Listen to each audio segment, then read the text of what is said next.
आज हम जानेंगे भारतीय संविधान की अनुसूचियों के बारे में। क्या अनुसूचियों के बारे में? अगर आप लोगों को पहले से ही पता हो अनुसूची क्या है, पता थी या कहीं पढ़े होंगे या क्लास में पढ़े होंगे, 9th में भी है, 10th में है, या अदर कहीं कंपटीशन की किताब लेकर कहीं भी पढ़े होंगे, लेकिन फिर भी लोग ये कहते हैं कि याद होता है फिर भूल जाता है। याद भी हो जाता है और भूल भी जाता है। फिर अगर याद भी हो गया तो सीरियलिटी भूल जाती है। कभी कभी ऐसा होता है कि हमें 12 है तो 12 पूरा याद है, लेकिन फिर यह भूल जाता है 5वीं कौन सी थी, 8वीं कौन सी थी। इतना याद रहता है कि हाँ भाषा है, प्रतिनिधित्व है, शपथ है, लेकिन वो सीरियलिटी भूल जाती है कि कौन सा पहला है दूसरा है। जब कंपटीशन में अनुसूचियों से अक्सर क्वेश्चन पूछे जाते हैं, पीसीएस के कंपटीशन में हो गया, हम खुद दिए हैं, कई बार पूछा गया है, और छोटे छोटे वनडे एग्जाम में भी पूछा जाता है। तो आज हम आप लोगों को एक ही बार में पूरी अनुसूची याद करवा देंगे, माइंड में बैठ जाएगा पूरी तरह से। तो सबसे पहले अनुसूचियां हैं क्या? ये संविधान हमारा बना, संविधान में ही अनुसूचियों का भी वर्णन है, लेकिन जो 22 भाग है, 395 अनुच्छेद, उसके बाहर एक अलग से सूची बनाई गई है। ये वे सूचियां हैं जिनको संविधान में नहीं रखा गया है, अनुच्छेदों के अंतर्गत नहीं रखा गया है। सरकार के कार्यों को करने के लिए, नीतियों के लिए ये अनुसूची आप कह सकते हो ऐसे कि जिनका संविधान में वर्णन नहीं किया जा सकता अनुच्छेदों के माध्यम से, उनका अलग से वर्णन किया गया है, उनका अलग से वर्णन किया गया है।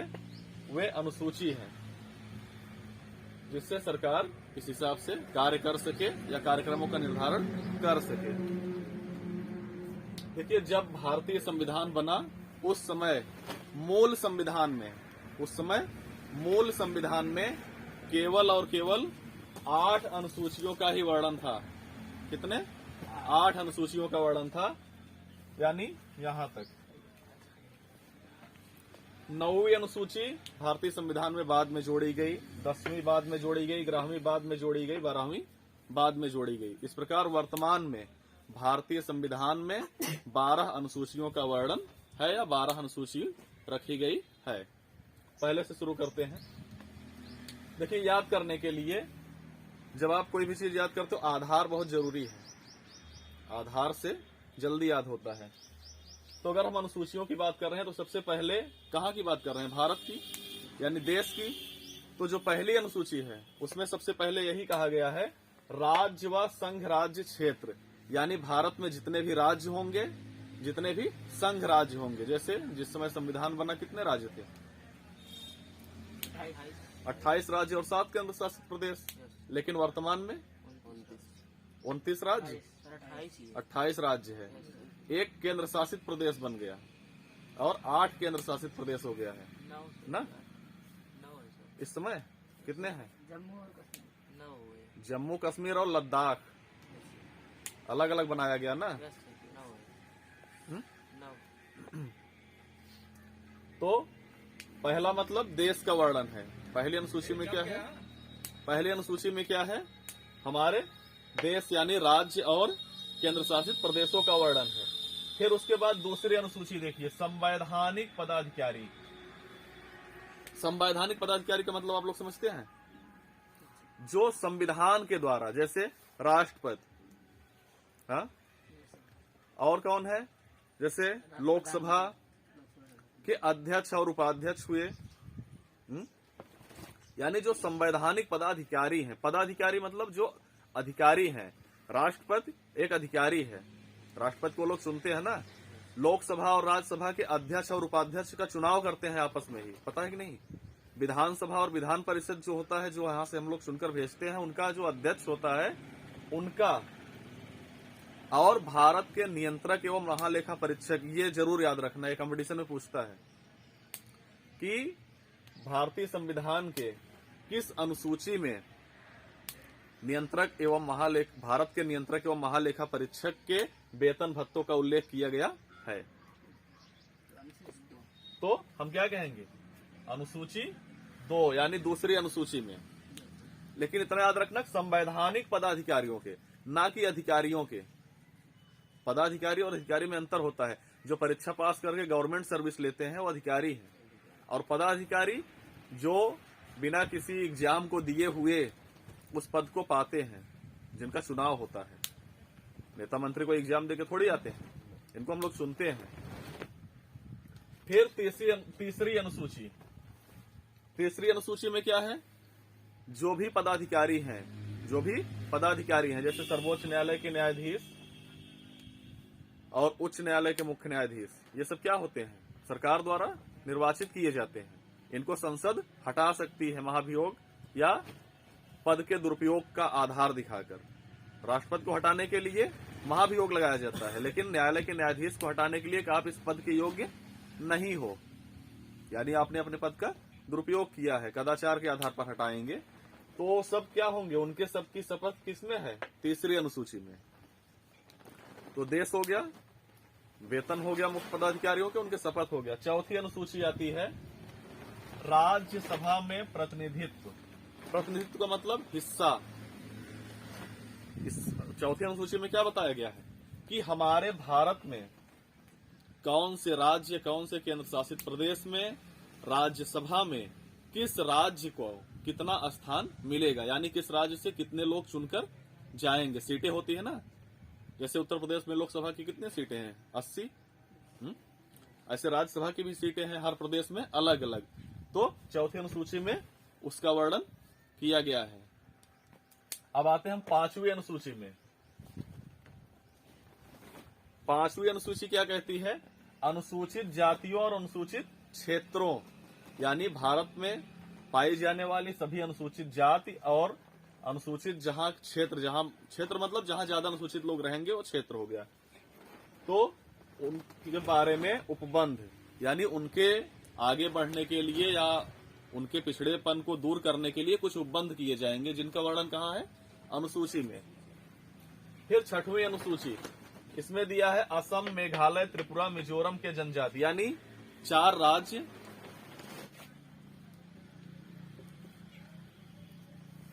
असम, मेघालय, त्रिपुरा, मिजोरम के जनजाति, वहां के जनजातियों के प्रशासन के बारे में उपबंध किया गया है। इसे आप एएम और पीएम से याद रख सकते हो, असम, मेघालय, त्रिपुरा, मिजोरम। 7वीं अनुसूची, इसमें संघ राज्यों के मध्य शक्तियों का विभाजन किया है। विभाजन का मतलब जो केंद्र सूची, राज्य सूची, समवर्ती सूची, 3 सूचियां हैं संविधान में।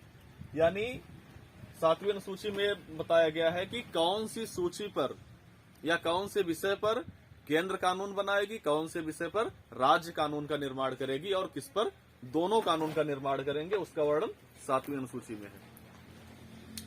अब देखिए 8वीं अनुसूची, इसके अंतर्गत भाषाओं का वर्णन किया गया, यानी हमारे भारतीय संविधान द्वारा कितनी भाषाओं को मान्यता दिया गया है, इसका वर्णन 8वीं अनुसूची में किया गया। भाषा बहुत पूछता है कंपटीशन के एग्जाम में, छोटे छोटे कंपटीशन वनडे एग्जाम में भाषा के बारे में बहुत पूछता है। जब हमारा संविधान बना तब हमारे संविधान में मात्र 14 भाषाएं वर्णित थी, लेकिन 21वें संवैधानिक संशोधन द्वारा, 21वें संवैधानिक संशोधन द्वारा कितने, 21वें संवैधानिक संशोधन, 21वें संवैधानिक संशोधन द्वारा एक भाषा को, सिंधी भाषा को इसमें जोड़ा गया। कब जोड़ा गया, 21वें संवैधानिक संशोधन 1967 के द्वारा। फिर दोबारा 71वें संवैधानिक संशोधन 1992 द्वारा 3 भाषाओं को जोड़ा गया, कोंकणी, मणिपुरी और नेपाली। कभी कभी पूछता है कि सिंधी भाषा को 8वीं अनुसूची में कब जोड़ा गया, सन पूछ लेगा, या पूछ लेगा कि 21वें संवैधानिक संशोधन द्वारा किस भाषा को भारतीय संविधान की 8वीं अनुसूची में जोड़ा गया। एक ही क्वेश्चन को कितने भी प्रकार से घुमा के पूछ सकता है। उसके बाद 2004 में 92वें संशोधन 92वें संशोधन 2004 में 4 भाषाओं को जोड़ा गया, मैथिली, संथाली, डोंगरी और बोडो, इन 4 भाषाओं को बाद में जोड़ा गया। तो कुल मिलाकर एक बार 1, फिर 3, फिर 4, यानी 8 भाषाओं को इसमें जोड़ा गया। तो भाषाओं की संख्या कितनी हो गई? 22। हाँ, एक चीज और याद रखिए कि हमारे भारतीय संविधान की अनुसूची में अंग्रेजी भाषा का वर्णन नहीं है, फिर भी हमारे देश में अंग्रेजी चल रही है। यानी इसमें अंग्रेजी को, इस संविधान की अनुसूची में अंग्रेजी को भाषा का दर्जा नहीं प्रदान किया गया है। लेकिन मिजोरम भारत का एक ऐसा राज्य है जिसने अंग्रेजी भाषा को अपने राज्य की भाषा घोषित किया है। यानी अंग्रेजी जो है उसके राज्य की भाषा है, उसे संवैधानिक दर्जा प्रदान किया गया है। जैसे उत्तर प्रदेश में हिंदी, उत्तर प्रदेश का मूल क्या है? हिंदी है। वैसे मिजोरम ने अंग्रेजी को अपने राज्य की भाषा घोषित किया है, वहां इंग्लिश उसके राज्य की मूल भाषा है, जबकि अनुसूची में पूरे भारत के लिए नहीं है। तो ये क्वेश्चन ज्यादा याद रखना, कंपटीशन में कभी क्रॉस क्वेश्चन बनेगा यही पूछेगा, क्योंकि आप सब याद रखोगे लेकिन ये जल्दी ध्यान नहीं रहता कि अंग्रेजी नहीं दिया गया अंग्रेजी। अब ये तो हो गया जब मूल संविधान बना था, तब हमारे संविधान में 8 अनुसूची थी। पहली 9वीं अनुसूची के रूप में सबसे पहली बार जो इसमें अनुसूची जोड़ी गई, वो कब जोड़ी गई? 1951 में। कब जोड़ी गई? 1951 में, पहले संवैधानिक संशोधन द्वारा। भूमि सुधार से संबंधित 9वीं अनुसूची किससे संबंधित है? भूमि सुधार से। इसमें 284 विषय हैं। कितने हैं? 284 विषय। 284 विषय इसमें दिए गए हैं, और इन विषयों को न्यायालय में चुनौती नहीं दी जा सकती, ध्यान रहे। यानी जो भी इसमें प्रावधान है उसको कोई व्यक्ति न्यायालय में चुनौती नहीं दे सकता, यानी उसके खिलाफ कोई मुकदमा नहीं कर सकता। अब 10वीं अनुसूची दल बदल नेता लोग बहुत करते थे जीतने के बाद, इसलिए 52वें संवैधानिक संशोधन, कब? 52वें संवैधानिक संशोधन 1985 में 10वीं अनुसूची जोड़ दी गई, दल बदल से संबंधित प्रावधान बनाकर। कब जोड़ी गई? 1985 में। फिर 11वीं अनुसूची पंचायतों को शक्तियां तथा प्राधिकार, इसमें 29 विषय हैं। कितने विषय हैं? पंचायत के जो ग्राम प्रधान होते हैं उनको कर वसूलने का अधिकार होता है, तो इसमें 29 विषय का वर्णन है, इसमें पंचायत में। और ये कब जोड़ा गया? 73वें संवैधानिक संशोधन द्वारा 1992 में। अगर आपको याद हो, पंचायती राज व्यवस्था का गठन अगर आप पढ़ोगे तो 1992 दिया है। तो 73वें संवैधानिक संशोधन 1992 द्वारा पंचायत को जोड़ा गया, 1992। और नगर पालिका की शक्तियों का वर्णन है 12वीं अनुसूची में। इसको भी 74वें संवैधानिक संशोधन द्वारा 1992 में ही जोड़ा गया, यानी 2 संशोधन एक ही वर्ष में किए गए। तो ये तो हो गई 12 अनुसूची। अब हम देख लेते हैं एक इम्पॉर्टेंट जो है शपथ और प्रतिज्ञान। ये 2018 में भी कंपटीशन में पूछा था कि भारतीय संविधान की अनुसूची में किसके शपथ का वर्णन नहीं किया गया है, शपथ के प्रारूप का वर्णन। प्रारूप मतलब जानते हो कि शपथ में वो क्या क्या कहेंगे। तो ध्यान रहे, राष्ट्रपति जानते हो ना अपने देश के, राष्ट्रपति भारतीय संविधान के अनुच्छेद 60 के अनुसार शपथ लेता है। कितने? 60। और उपराष्ट्रपति भारतीय संविधान के अनुच्छेद 69 के अनुसार, और राज्यपाल भारतीय संविधान के अनुच्छेद 159 के अनुसार शपथ लेता है। इन तीनों के शपथ का प्रारूप अनुच्छेद में दिया गया है, ना कि अनुसूची में। ठीक, अब आइए हम इस अनुसूची को याद करते हैं एक बार। याद हो गया? नहीं याद हुआ? अब याद हो जाएगा, एक ही बार में आपके माइंड में पूरा भर देंगे। देखिए, पहली अनुसूची क्या है? देश के बारे में। आपको याद करने के लिए पूरा लाइन नहीं, पहले छोटा सा, यानी पहली अनुसूची में क्या दिया गया है? हमारे देश के राज्यों का वर्णन किया गया है। तो पहली तो याद ना कि सबसे पहले किसकी बात आई? देश और उसके राज्य की बात आई। अब दूसरी अनुसूची, जो हमारा देश है उसके मुख्य मुख्य पदाधिकारी कौन है? जैसे राष्ट्रपति हो गए, विधानसभा, लोकसभा जिसका चुनाव होता है, तो इनको वेतन भत्ता चाहिए ना। तो दूसरी अनुसूची क्या हो गई? देश के प्रमुख पदाधिकारी।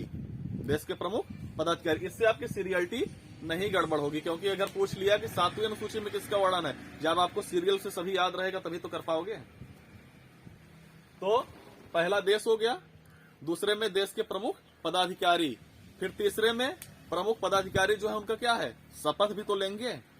अब शपथ के बाद क्या आता है? हिस्से की बात। हिस्सा किसका? हर राज्य का। किसी एक का हिस्सा अगर हम किसी एक को देंगे तो क्या होगा? ये गलत है ना, सबको देना चाहिए। इसका मतलब चौथे में क्या है? राज्यसभा में सबका हिस्सा। तो ये देश हो गया। अब 5वां शुरू करते हैं। सबसे ज्यादा दबे कुचले हमारे यहाँ कौन थे? अनुसूचित जाति और जनजाति। तो हमें उनका उत्थान करना है ना। तो यानी 5वीं किससे संबंधित है? अनुसूचित जातियों और जनजातियों से। अब आपसे पूछे कोई कि कहाँ की जातियों से, तो आप कह दीजिए एम और टीएम। तो 6वीं क्या हो गई? असम, मेघालय, त्रिपुरा, मिजोरम। एम टीएम से याद रखो। तो उसके बाद 6 हो गया। फिर 7वां क्या आता है? संघ और राज्य के मध्य शक्तियों का बंटवारा। 7वीं क्या है? बंटवारा। किसका? शक्तियों का। अब जो भी शक्तियों का बंटवारा करेंगे 8वीं याद करने के लिए, एक अनुसूची से आपको दूसरी याद हो जाएगी।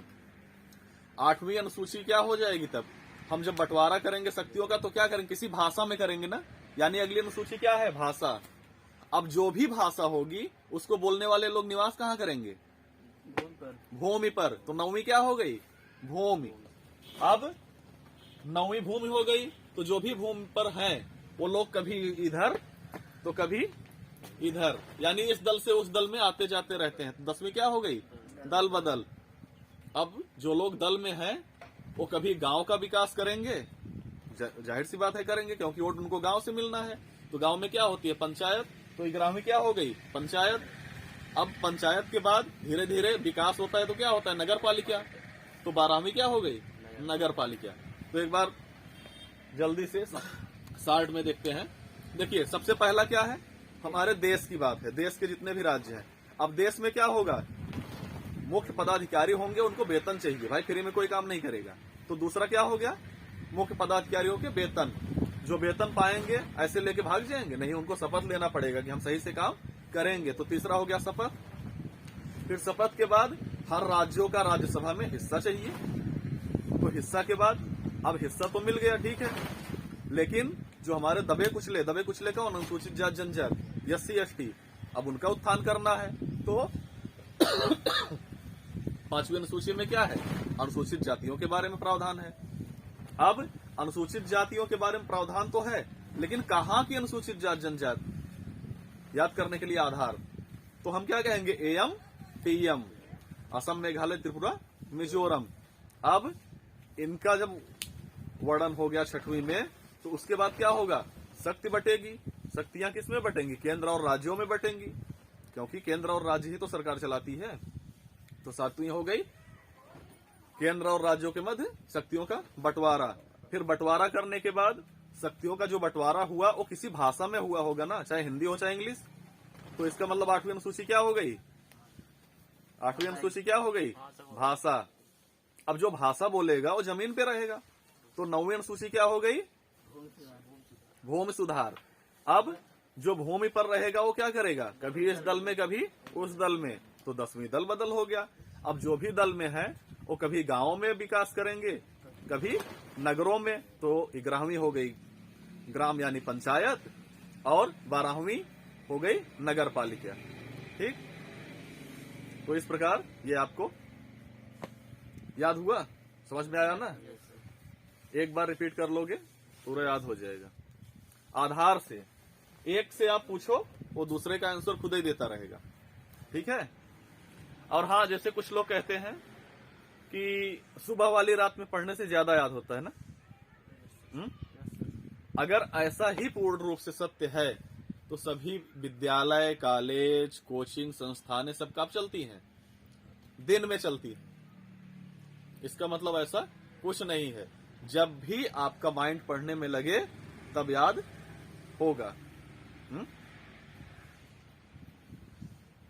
अगर ये वीडियो अच्छा लगे तो लाइक कीजिए और चैनल को सब्सक्राइब कीजिए।